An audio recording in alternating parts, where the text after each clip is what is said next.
So one of the viewers was interested in seeing the in-camera editing functions that are built into the Sony CX405. So that's what we're going to take a look at today. And there's a few things that may throw you off, so we'll address those. The first thing you're going to want to do is tap on the menu icon.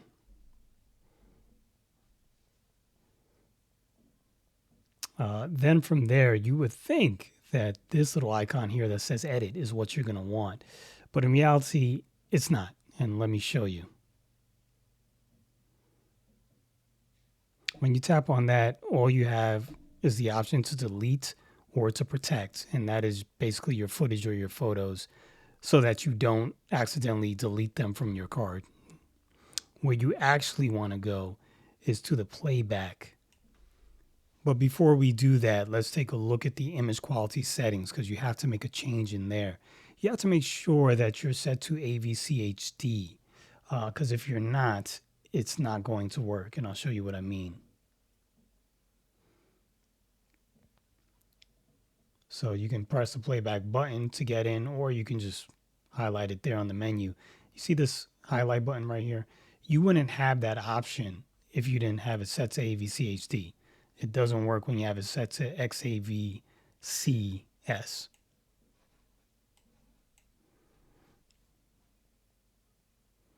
So if you click on highlight, you're presented an OK button, which will create the quick film for you. Or you can go to this little settings menu in here and you have all these different options.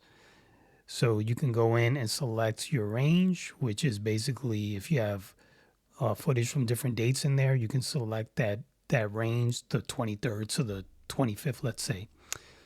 Also, you have the option in here to change your transition effect. And in here, you can change it to either basic, which is really a cut, a straight cut, or you can use a wipe, which is basically like that, you know, one screen wiping to the next, or blinds, which are like blinds opening and closing. Then you can also go in there and select music, and you can play it too. You also have the option to select your movie length. So let's click on that, and you can make it what you see here. You can just pause. You can also change the transition speed, auto, fast, slow.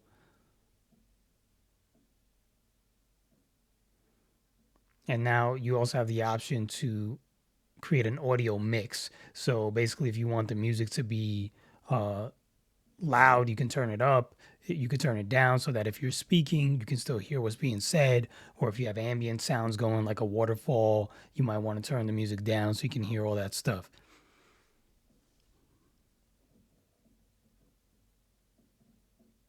And let's keep going down. There's one more option. You also have highlight point. So you can go ahead and select your footage. And then once you select it, you can get in there. You can fast forward to whatever point you would want in your highlight. And once you find that, you can actually select a highlight point so that the camera knows like that particular section of the footage is important to you. So I would just go on there now and click OK, and that would create my highlight point. And when I'm done with that, I would just X out. Click OK. Once I have all my parameters set, click OK again, and then it will present you with the screen to give you your estimated amount of time that it will take to create this film in the camera for you. And you see here it says 8 minutes and 30 seconds, and it's going to create an MP4 for you. But you're going to obviously want to make sure that your battery's charged enough because you don't want things to get corrupted because the camera accidentally shuts itself off in the middle of the creation of the file. And in the next video, we're going to go ahead and take a look at the Sony CX405, the Panasonic WXF991, and the Sony ZV-E10 and compare the images when shooting me in my little home studio. And that's it. That's how you would create a little quick film in the Sony CX405. You know, might be a useful feature to some of you, and to some, it won't be. But something to play around with if you have the camcorder. Who knows? It might save you some time.